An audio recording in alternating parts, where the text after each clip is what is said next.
The secret to a perfect steak, my dad used to say, is to leave it the hell alone.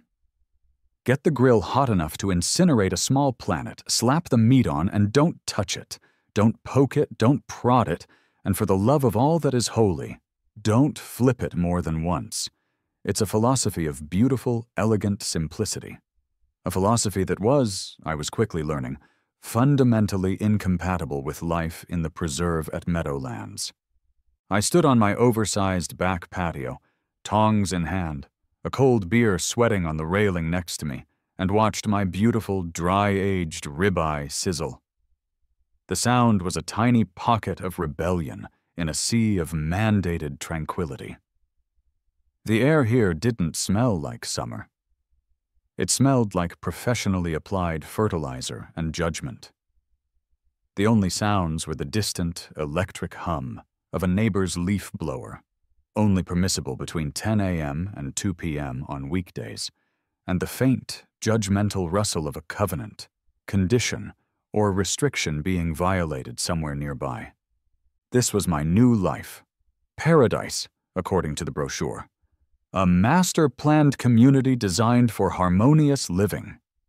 After 15 years of living wherever the U.S. Air Force decided to park me, from dusty bases in the desert to damp ones in the middle of nowhere, my wife Sarah had put her foot down.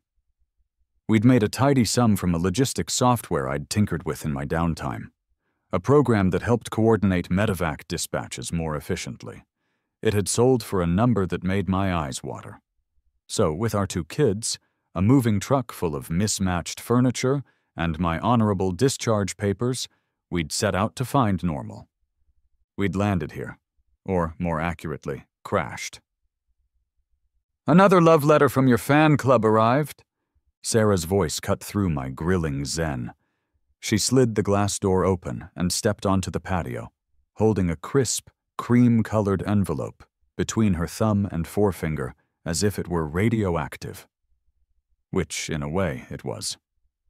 The embossed logo of the Preserve at Meadowlands Homeowners Association was in the top left corner, looking more like the crest of a minor European dictatorship than a neighborhood watch. "What is it this time?" I asked, my eyes still fixed on the steak. Did my shadow cross onto Mrs. Henderson's prize-winning petunias again? Did my thoughts exceed the approved decibel level? "Close," she said, handing it to me. "It's a final warning." She used air quotes. "Regarding the unapproved posterior hardscaping installation." I sighed, the sound of a man whose soul was being slowly eroded by bureaucracy. "It's a patio, Sarah, a slab of concrete. Human beings have been making them since the Romans. I'm pretty sure it's an approved technology by now." "Not according to Brenda," she said, her voice dropping to a conspiratorial whisper as she said the name. Brenda. The name hung in the air like the smell of burnt toast. Brenda from 2 doors down. Brenda, the self-appointed guardian of suburban mediocrity. Brenda, the president of the HOA. This was our 3rd notice in as many months. The first had been a sternly worded email about our son's basketball hoop, which, despite being a model sold at every major sporting goods store in America, was apparently aesthetically displeasing and not in keeping with the community's visual harmony. We'd taken it down. The second was a formal letter about the smoke from this very grill, which had allegedly wafted with intent over a neighbor's property during their vegan yoga retreat. I'd started angling a fan at it, aimed squarely at the offender's house. But the patio was different. This was the hill I was prepared to die on, because it wasn't just a patio. I tore open the envelope. The paper was thick, expensive, and full of words like heretofore, cease and desist, and subject to fines and liens. It was a masterpiece of passive-aggressive legalese. "They can't be serious," I muttered, skimming the text. "I got the county permit. It's on the property survey." "You got a county permit for a concrete patio," Sarah reminded me gently. You didn't, perhaps, mention to the HOA that this particular patio was reinforced with high tensile rebar, measured exactly 50 by 50 feet, and featured a large, professionally painted white circle with the letter H in the middle. Details, details, I said, waving the letter dismissively. It's a design choice, very minimalist, very modern. The truth was, the helipad was my one condition for moving here. I wasn't ready to hang up my flight suit entirely. I'd signed up with a regional volunteer service, Air Rescue 1, that ran emergency flights to the remote mountain and forest regions a few hours east.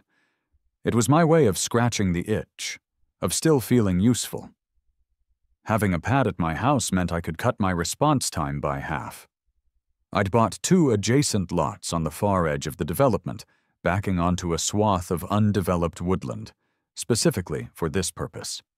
I had every legal permit from the FAA and the county. I had, however, strategically omitted the word helipad on my HOA architectural submission, opting for the friendlier, heavy-duty patio for large gatherings. I figured it was better to ask for forgiveness than permission. A glint of light off a windshield caught my eye. I looked up. A beige Lexus sedan was cruising down the street at a speed that could only be described as predatory. It slowed as it passed my house. Behind the wheel, a silhouette with a formidable helmet of blonde hair stared out. Brenda. She didn't just look at my house. She scanned it. Her gaze swept over the roofline, the lawn, the mailbox, which I'd been informed was half an inch too high, before finally settling on me, standing on my illegal patio, wielding my non-compliant grilling tongs. I gave her a big, cheerful 2-click wave with the tongs. Click, click. The Lexus did not speed up. It just continued its funereal crawl down the street, a land-based shark patrolling its territory. Sarah shuddered. She gives me the creeps. It's like living under the constant surveillance of a disappointed librarian. Don't worry about her, I said, finally flipping the steak. A perfect, cross-hatched char. She's all bark and no bite. It was a catastrophic misjudgment that would, in the very near future, almost cost someone their life, and Brenda her precious paint job. A week later, I had my contractor, Sal, over. Sal was a man who looked like he'd been assembled from spare parts left over from a construction site.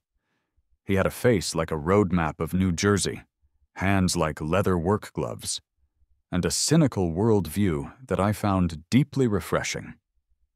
He'd built my house, or at least overseen the crew that did, and had been my co-conspirator on the helipad project. He was standing in the middle of the H, sipping a cup of coffee from a thermos that looked old enough to be a Civil War artifact. I wanted his opinion on installing a retractable hangar, something that would rise out of the ground and cover the chopper, protecting it from the elements and, more importantly, from Brenda's prying eyes. A retractable hangar, Sal said, taking a long, noisy slurp. He looked around at the pristine, identical houses, the manicured lawns, the oppressive silence. He let out a short, barking laugh. A retractable hangar. In this place. Kid, you got more guts than brains. Is it doable? I asked. Anything's doable with enough concrete and a big enough check, he grunted. The question is, do you really want to poke the bear again? That woman. He jerked his thumb in the general direction of Brenda's house. I think she gets physically stronger by absorbing the misery of others. I'm not afraid of Brenda. Sal gave me a look. You should be. Let me tell you a story. A couple years ago, I did a kitchen remodel for a guy over on Elm Street. Nice fella, stockbroker. He put up one of those decorative scarecrows for Halloween. Left it up a week too long. November 7th, to be exact. He gets a fine. Unauthorized seasonal effigy. The guy fights it, so she amends it. The fine is now for the unapproved agricultural-themed statuary. He fights that too, So she gets the board to pass a new bylaw about the specific density and approved materials for all lawn ornaments. The guy ended up spending $5,000 in legal fees over a $30 scarecrow. He moved out 6 months later. Sal tapped his temple. She's a genius, kid. An evil, petty, soul-crushing genius. He stomped over to the edge of the pad, his work boots leaving dusty prints on the clean white paint. You did good work here, he admitted. The paint job is FAA spec, high visibility. The concrete is rated for twice the weight of your bird. It's a professional job. He grinned, a startling display of mismatched teeth. She's gonna hate that. That ain't beige. That ain't taupe. That's competence. That's a declaration of war, son. My permits from the county are solid. They supersede any HOA aesthetic nonsense. Technically, yeah, Sal conceded. But a lawsuit is a lawsuit. It'll cost you time and money to fight, even if you win. And she's got the HOA's war chest to play with. Your money, by the way. He pointed at the crisp letter still sitting on my patio table. That thing was probably printed on paper made from the tears of non-compliant homeowners. As if summoned by the mere mention of her name, the side gate to my yard creaked open. There she was, Brenda, in the flesh. She was wearing a pastel pink tracksuit, holding a clipboard, and had a look on her face of profound disappointment, as if she'd just discovered the universe was sticky. Sal, I muttered under my breath. Be cool. Kid, cool left my body around 1987, he whispered back. Brenda marched toward us, her sneakers making zero sound on the grass. It was unnerving. Mr. Miller, she said. Her voice was smooth and level, but with an undertone of sharpened steel. I see your project is complete. The patio, yeah, it turned out great, I said with a blindingly cheerful smile. Great for entertaining. We should have a neighborhood barbecue. You should come over sometime. I make a mean margarita. Her eyes narrowed. She wasn't a margarita person. She was a room temperature water with a lemon wedge that you've filed an environmental impact report for person. The CC&Rs are very clear about unapproved structures, Mr. Miller, she said, tapping her clipboard with a perfectly manicured finger. That concrete slab is in gross violation of Section 14, subsection C, paragraph 2. Patios and hardscaping must not exceed 300 square feet without express written consent from the Architectural Review Committee. It's a patio, Brenda, I said, keeping my voice light. A very, very sturdy patio for, heavy-duty patio furniture and large gatherings of heavy people. Sal coughed, a sound suspiciously like a suppressed laugh. Brenda's gaze flickered to Sal, dismissing him as mere hired help, then back to me. And this gentleman? All contractors must be registered with the HOA office and display an official parking pass on their vehicle. Sal held up his thermos. I'm not a contractor today, ma'am. I'm a friend, having coffee. Is there a rule about that, too? The look she gave him could have flash-frozen lava. She made a neat, angry little check mark on her clipboard. I had no doubt a new bylaw. The Social Visitation and Beverage Consumption Act of 2025 was already being drafted in her mind. Without another word, she turned on her heel and marched back the way she came, the clipboard held rigidly at her side. A harbinger of doom in pink velour. Sal watched her go, then turned to me, his face grim but his eyes twinkling. Well, he said, taking another swig of coffee, the bear has officially been poked. It happened on a Saturday morning 2 weeks later. The air was cool and bright, one of those perfect late summer days that make you forget the soul-melting humidity that came before it. I was in my home office, a small room off the living room that overlooked the backyard. My helicopter, a gleaming white Bell 407, sat patiently on its pad, looking like a giant, impatient insect. I had the police and emergency dispatch scanner murmuring quietly on my desk, a habit I'd never been able to break. It was mostly just background noise, minor traffic accidents, a cat stuck in a tree, the usual suburban symphony. Then the tone hit. The tone is what gets you. It's a specific sequence of beeps, a digital clearing of the throat that cuts through any other chatter. It means a priority call is coming through. My posture straightened instantly. The hair on my arms stood up. Air Rescue 1, this is County Dispatch. Do you copy? I grabbed the handset from my desk console. This is Air Rescue 1. I copy, dispatch. Go ahead. Air Rescue 1, we have a pediatric medical emergency. 10-year-old female, anaphylactic shock, suspected bee sting. Location is Staghorn Point campsite. Grid reference 74 Delta. Ground ambulance has a 60-minute ETA. You are the closest air asset. Can you respond? My mind was already racing. Staghorn Point, I knew it. Deep in the state forest, accessible only by a winding, rutted dirt road. 60 minutes for an ambulance if they were lucky. For a child in anaphylactic shock, 60 minutes was an eternity. Dispatch, this is Air Rescue 1, I said, my voice calm and even, a switch flipping inside me from suburban dad to pilot. I am 10 minutes from liftoff. My medic is on standby at the regional airport. I'll pick him up en route. Total time to patient, approximately 15 minutes. Tell them to clear an LZ. I'm on my way. Roger that, Air Rescue 1. Godspeed. I was already moving. I yelled to Sarah that I had a call, a practiced routine. She knew the drill. I grabbed my flight helmet and jacket from the closet, my keys, my wallet. My feet pounded on the hardwood floor as I ran for the back door, my brain cycling through the pre-flight checklist. Fuel check, battery check, rotor tie-downs. I burst through the back door onto the patio and stopped dead. My brain simply refused to process what I was seeing. It was like a surrealist painting. There, parked with a geometric precision that was, in itself, an act of aggression, was Brenda's beige Lexus. It wasn't just on the helipad. It was in the dead center. The front wheels were perfectly aligned with the top of the circle. The rear bumper was perfectly aligned with the bottom. The giant white H was almost completely obscured beneath its chassis. It was the most passive-aggressive, infuriatingly perfect act of parking I had ever witnessed.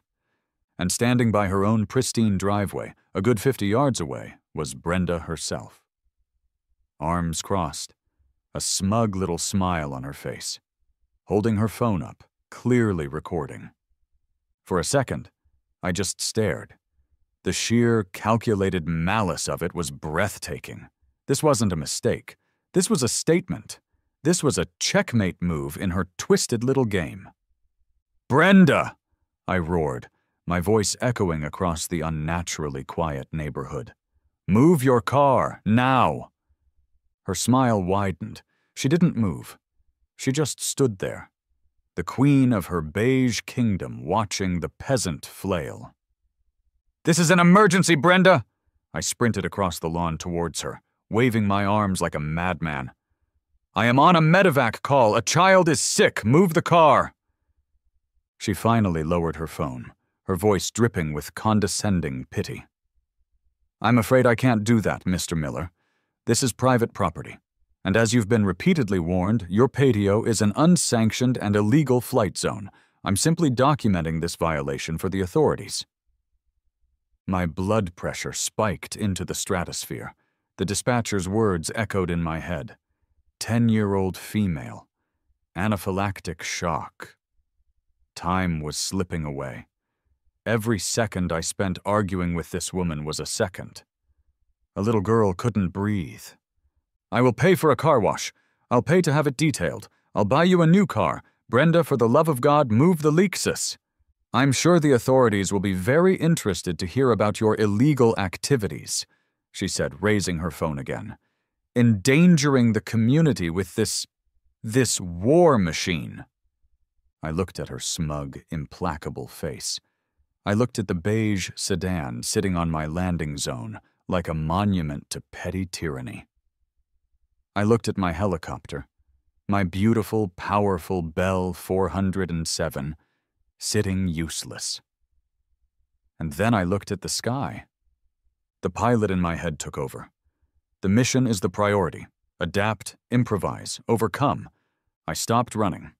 I turned and walked calmly back towards my helicopter, pulling my helmet on. I clicked the microphone switch on the side. My medic, Dave, was already in the co-pilot seat, having been dropped off by his wife at the access gate, as we'd planned for rapid responses. "Dave, you strapped in?" I asked, my voice steady. "Ready to go, Jack. What's the holdup?" "Minor obstruction on the LZ," I said, climbing into my seat and beginning the startup sequence. The cockpit came to life with a series of beeps and the glow of instrument panels. "It's gonna get a little windy on takeoff." I turned my head and looked directly at Brenda one last time.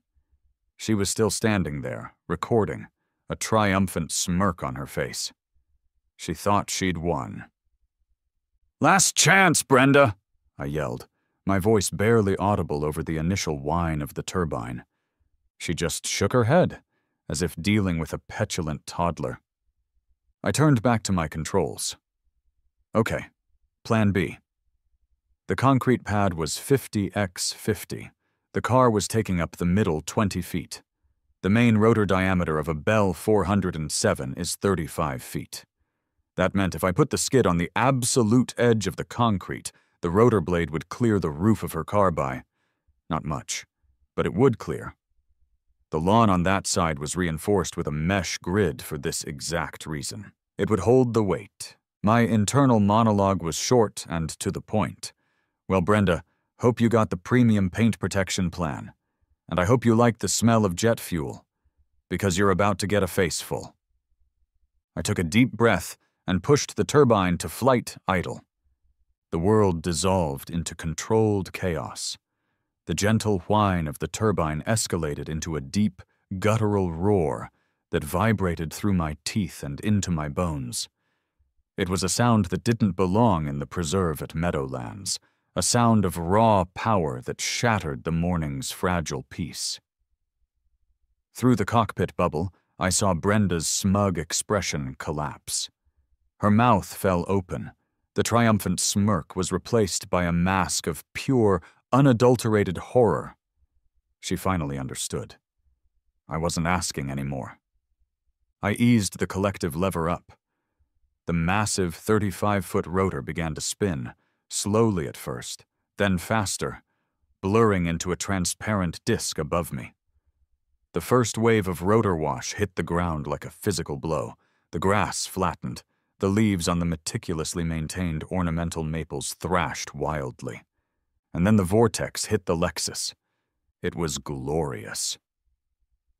A localized hurricane of dust, grass clippings, and suburban detritus engulfed the beige sedan. Loose mulch from Brenda's own flower beds rose up in a brown cloud and blasted against the driver's side door.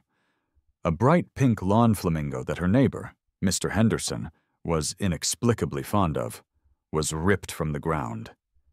It went cartwheeling through the air in a graceful, looping arc before slamming squarely into the Lexus's rear quarter panel with a loud thwack. The car, a heavy, solid piece of Japanese engineering, began to rock back and forth on its suspension as if in a gale-force wind. Brenda's perfectly coiffed hair was whipped into a blonde maelstrom. She dropped her phone, shielding her face with her arms as a torrent of her own prize-winning rose petals sandblasted her pink tracksuit. Inside the cockpit, it was an island of calm in the storm. My focus narrowed to the instruments and the view out the front. Altimeter, airspeed, engine temp, all green. My hands and feet moved on the controls with a muscle memory honed by thousands of flight hours. A little left pedal to counter the torque. A gentle pull on the collective. The helicopter felt light on its skids. I saw my target. The sliver of concrete at the far edge of the pad, right next to the reinforced lawn. I feathered the controls, guiding the multi-million-dollar machine with millimeter precision. The left skid touched down on the turf with a soft bump. The right skid settled onto the last 12 inches of the concrete slab. I glanced out the side window. The tip of my main rotor was spinning less than 3 feet above the roof of her car. A beautiful, terrifying, perfect landing. Except it wasn't a landing. It was a repositioning, a point being made.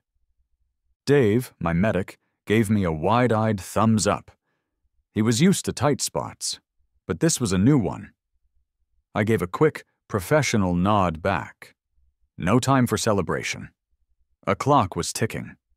With the helicopter now clear of the primary obstruction, I pulled up on the collective.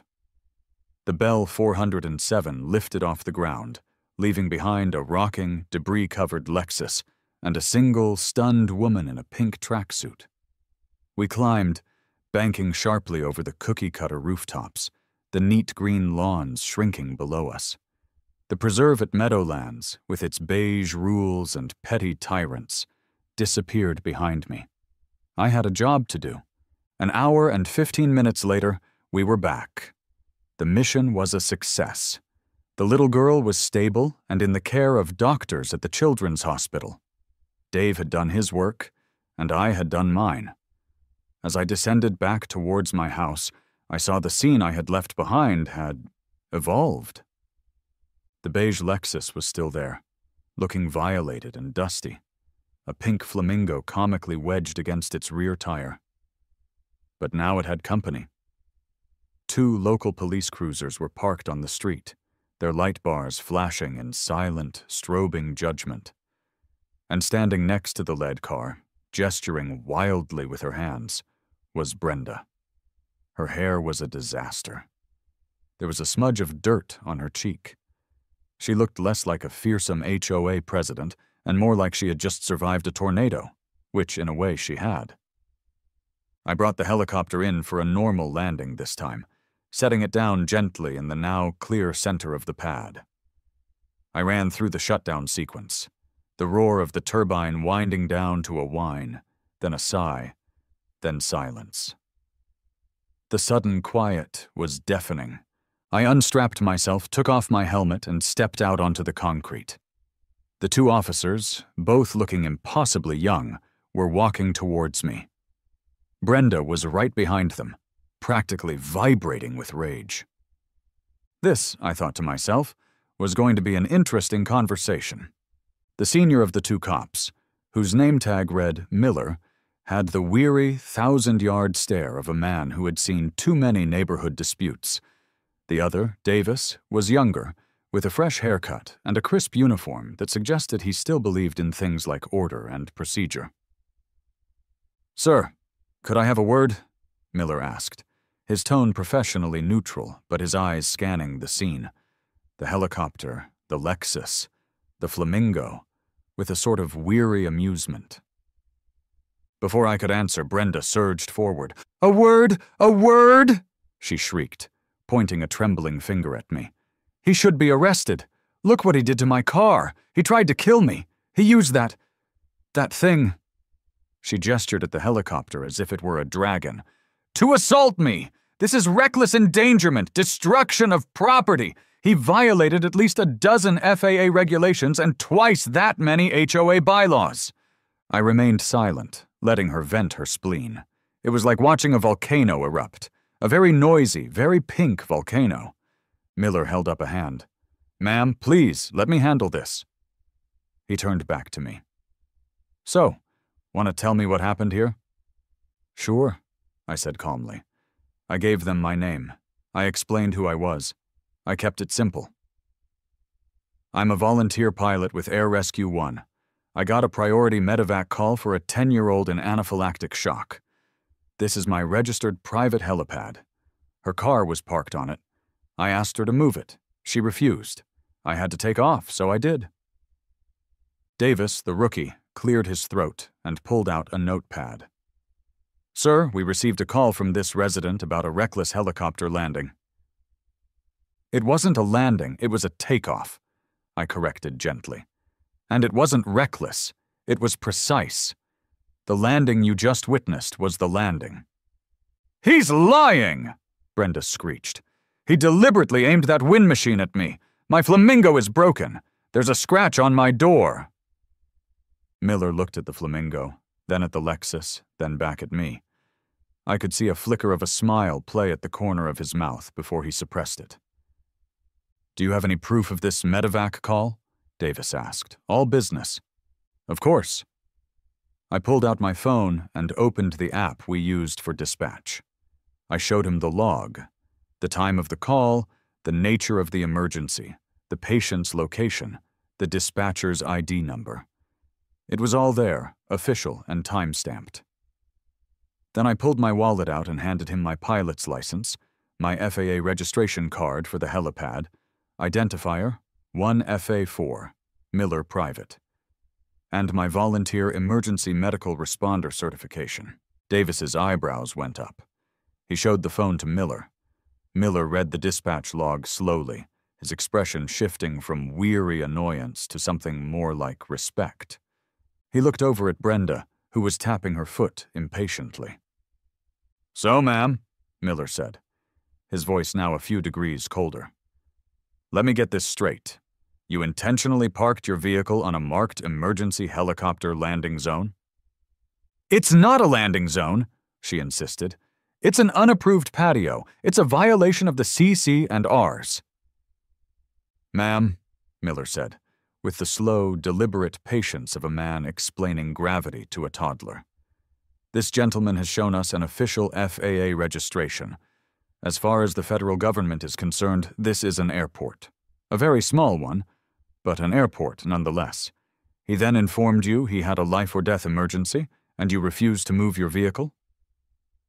"He's not authorized by the Preserve to operate an aircraft here," she sputtered, falling back on her only source of power. Miller sighed.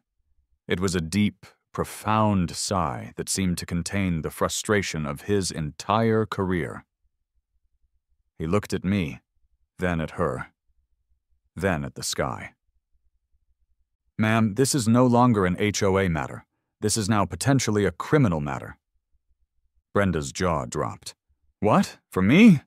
He's the one who almost blew my car into the next county." "Interfering with the lawful operation of an aircraft is a federal offense," Miller said, his voice flat. "Interfering with an emergency medical transport is a state felony. You knowingly and by your own admission obstructed a first responder during a life-threatening emergency. Right now, the only thing stopping me from placing you under arrest is the mountain of paperwork it would generate." Brenda went completely white. The fight drained out of her, replaced by a stunned, fish-like gaping. I was just trying to enforce the rules," she whispered. "There's a time and a place for rules, ma'am," Miller said, "and the middle of a medical emergency isn't one of them.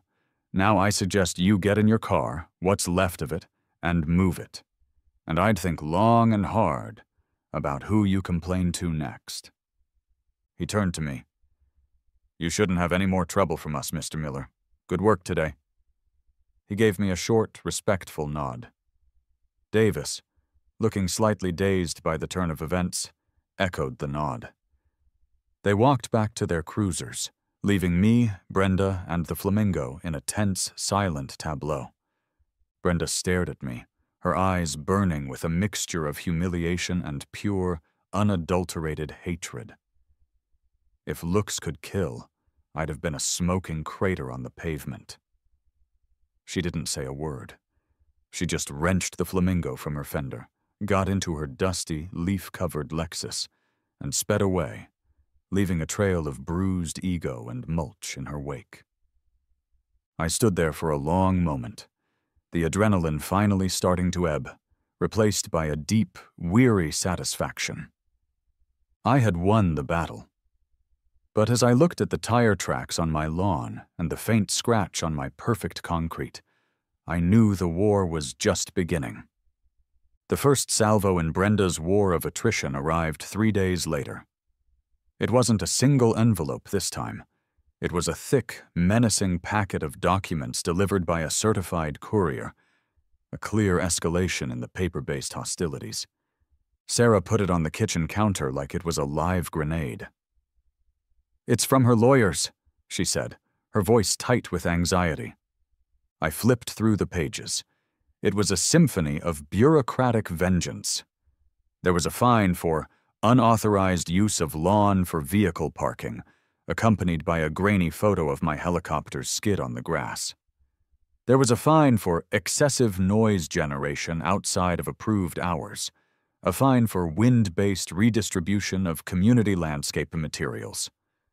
My personal favorite was a bill for $75 for the assessment and emotional counseling of Mr. Henderson's traumatized lawn flamingo.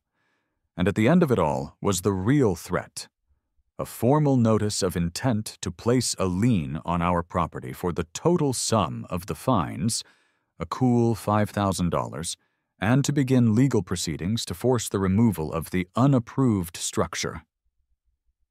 "Jack, this isn't funny anymore," Sarah said, her arms crossed. She was pacing the kitchen. "Lawyers? Liens? They can cause us real trouble. I didn't move here to be in a legal battle with our neighbors over a garden ornament." "She's bluffing," I said, though a knot of unease was tightening in my stomach. "She's trying to intimidate us. She has no legal standing." "Does that matter?" Sarah countered. "Like Sal said, they can drag this out for months, bleed us dry with legal fees, all because you had to prove a point."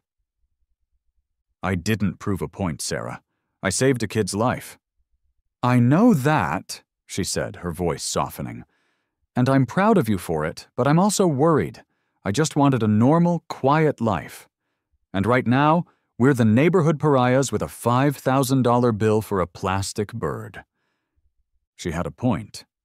Fighting fire with fire wasn't working. It was time for a different approach.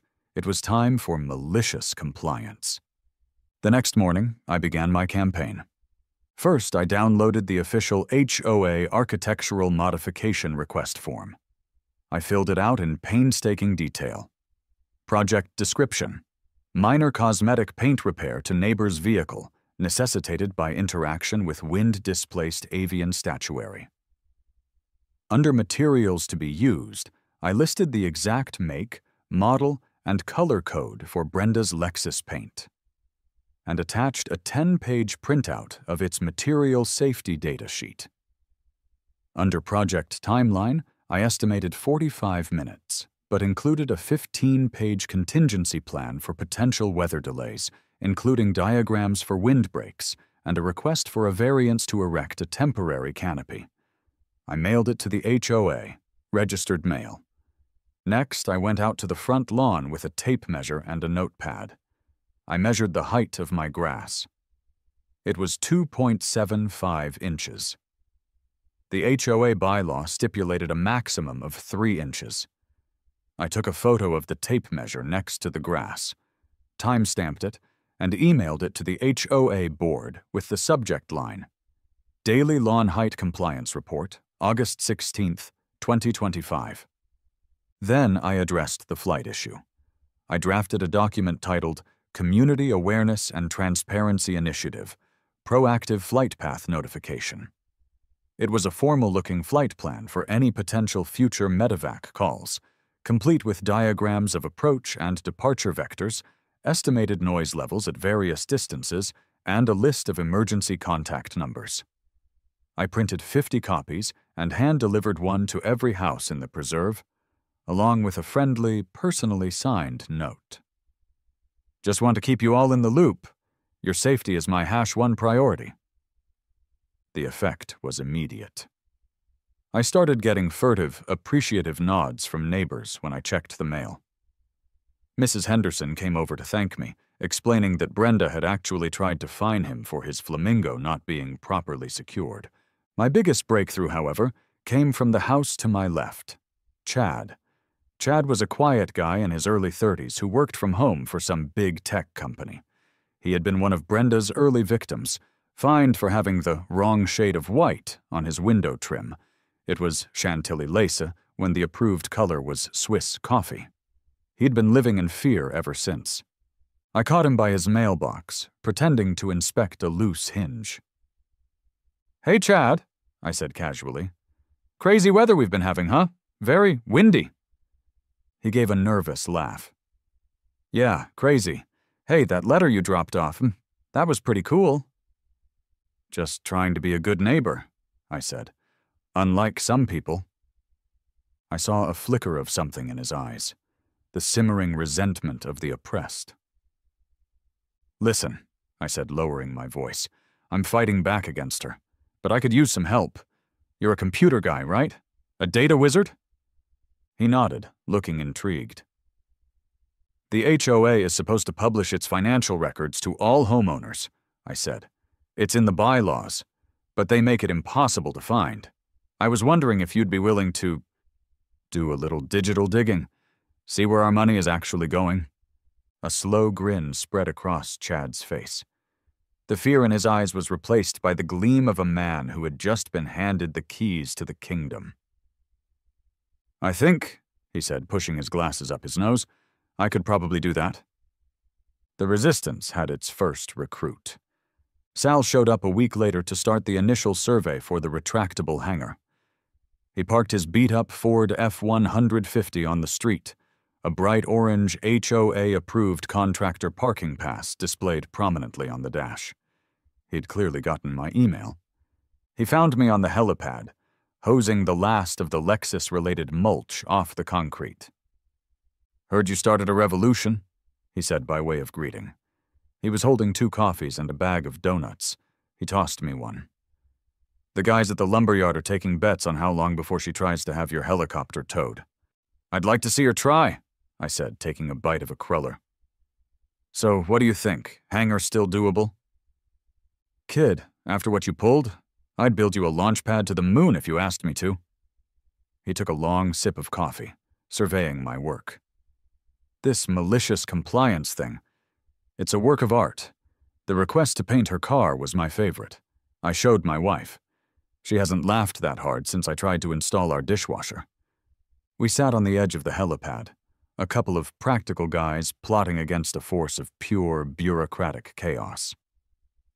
"The problem," Sal said, getting serious, "is that she doesn't care about being right. She just cares about winning. She'll drag you through court, bury you in motions. You need to end it. One big move." "I'm working on it," I said. "My guy Chad is digging into the finances." "Good, that's the throat. But you need more." Sal's eyes scanned the neighborhood, his contractor's gaze missing nothing.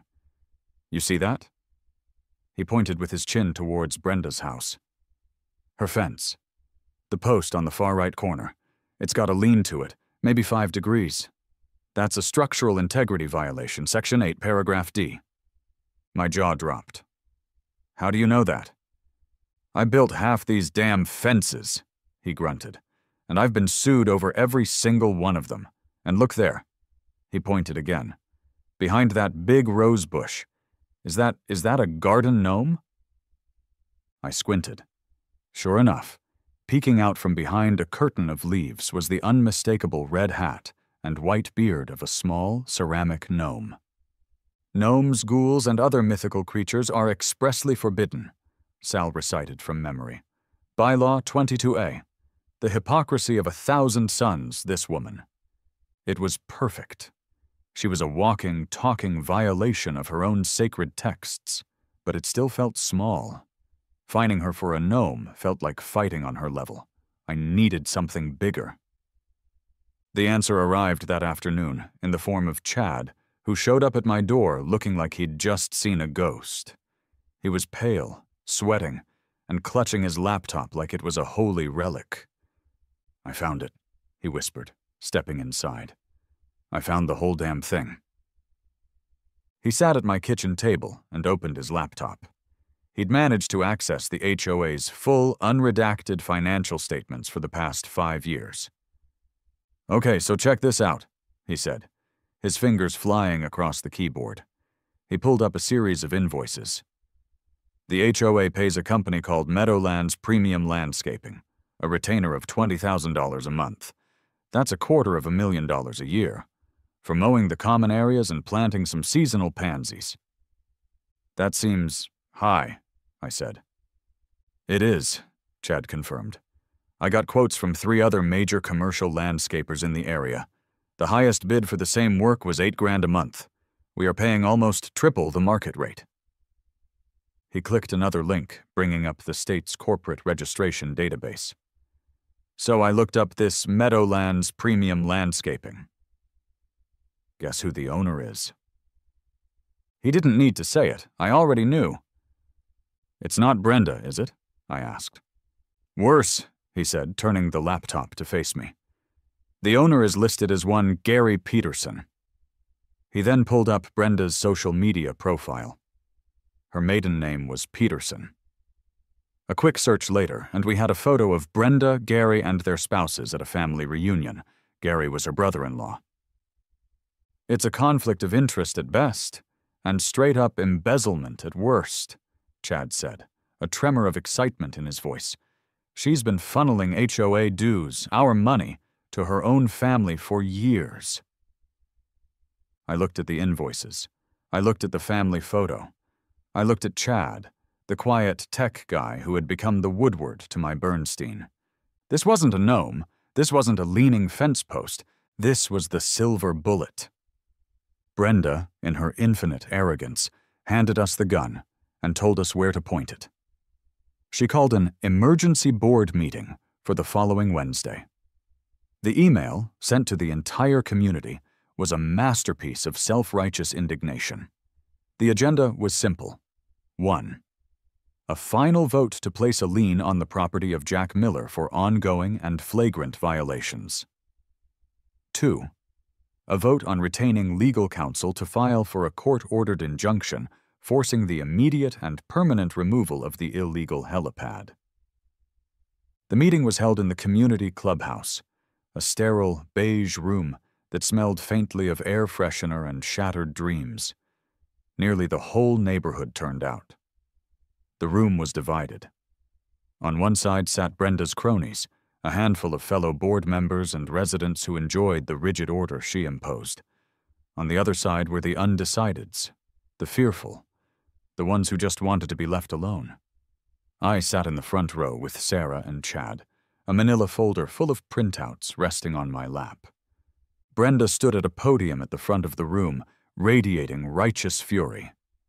She began her presentation. It was a tour de force. She spoke of safety, of the children, of the peace and tranquility of the preserve. She spoke of property values and the sanctity of the rules that they had all agreed to live by. She painted me as a reckless, arrogant cowboy, a rogue element who threatened the very fabric of their carefully curated community.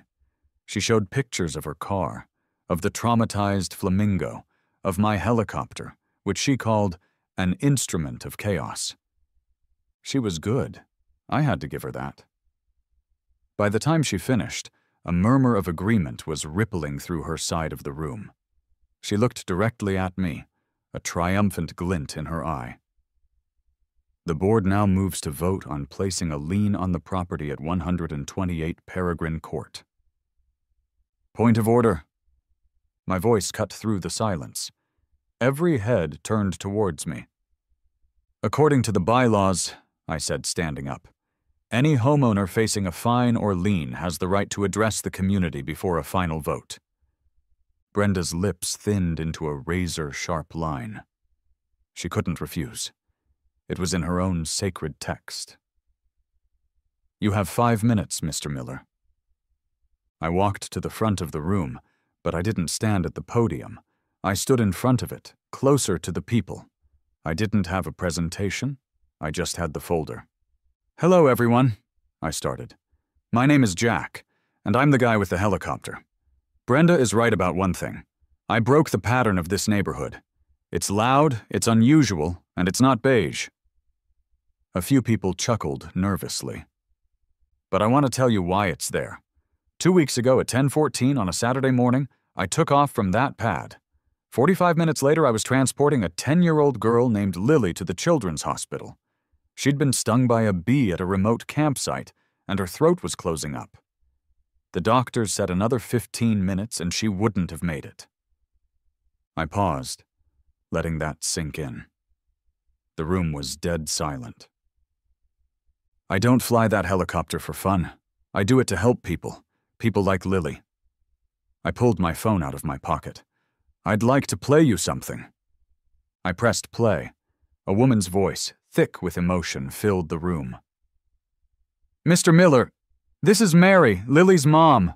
I don't know how to thank you. You saved our baby. You're a hero. You gave us our daughter back.